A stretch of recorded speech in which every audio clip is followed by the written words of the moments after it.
So you've got a great deal on a drone. Now what?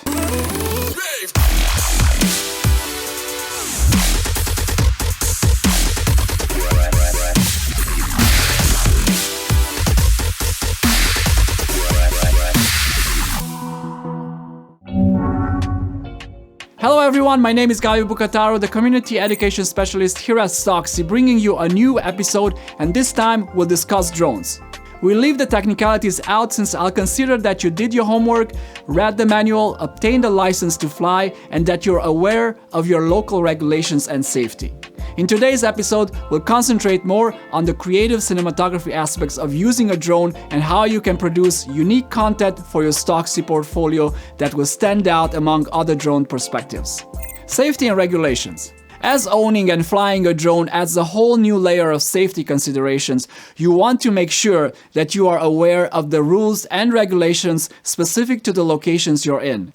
More than likely, you will need to obtain a license first. Each country has its own rules depending on the drone weight and ceiling altitude, so familiarize yourself with the regulations. Use your common sense of being aware of your surroundings, and especially of people that might be around if you're flying your drone in public places. Also be aware of people in the scene from who you cannot obtain a model release. If they are recognizable, you might have your set sent back for missing model releases. Location. The easiest tip we can give is to try to create content in unique locations that have little or no representation in our collection. So do a little research on what's missing and see if the destination you're going to travel to might stand out as uncommon or might present interest in a particular way that could be useful for clients. Our second piece of advice is to keep in mind that a location can be the foundation of constructing a story for your set from where you can develop a creative narrative either as the main topic or as a supporting background to help set the mood and convey a message. Movement. Remember that video is all about movement. It's counterproductive to film a static scene without any kind of movement, as usually happens when you fly your drone at high altitudes.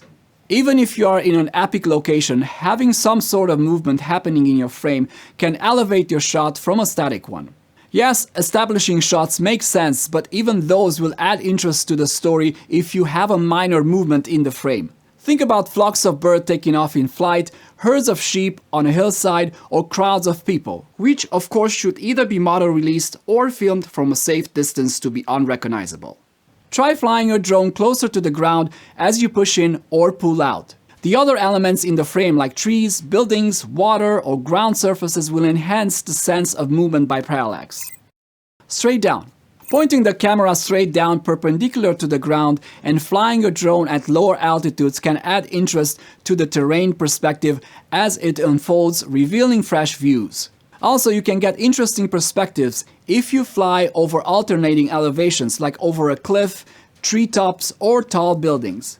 The sudden elevation change and parallax will enhance the sense of space and altitude.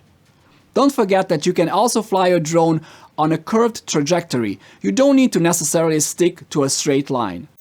Follow a path.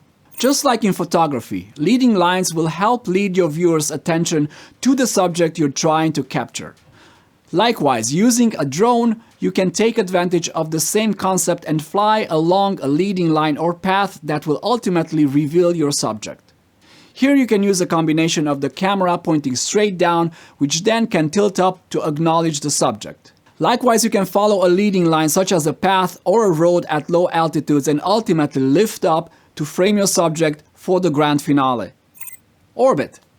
You might remember this camera move from our gimbal episode. It's a very common move but not easy to pull off fluidly with a drone since you'll have to rely on your manual skills rather than trust the drone's auto-tracking.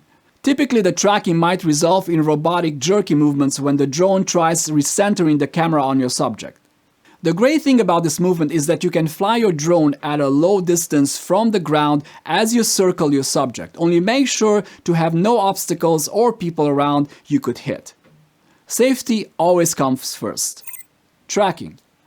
Don't forget the simple sideways movement you can use to track an object in motion. You can utilize your drone's tracking system to lock in the same distance and speed as your subject.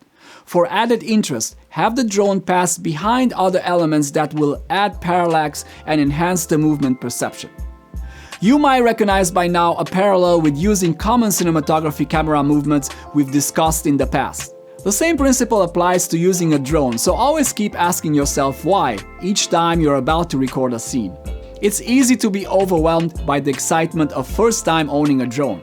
The pure fun of flying and controlling can distract from the actual goal of capturing creative footage for your portfolio. To counter this, try sketching out your drone moves on paper, practice them first, and then record them. It takes time to get familiar with piloting, but once that becomes second nature, you're ready to concentrate on the creative side of it.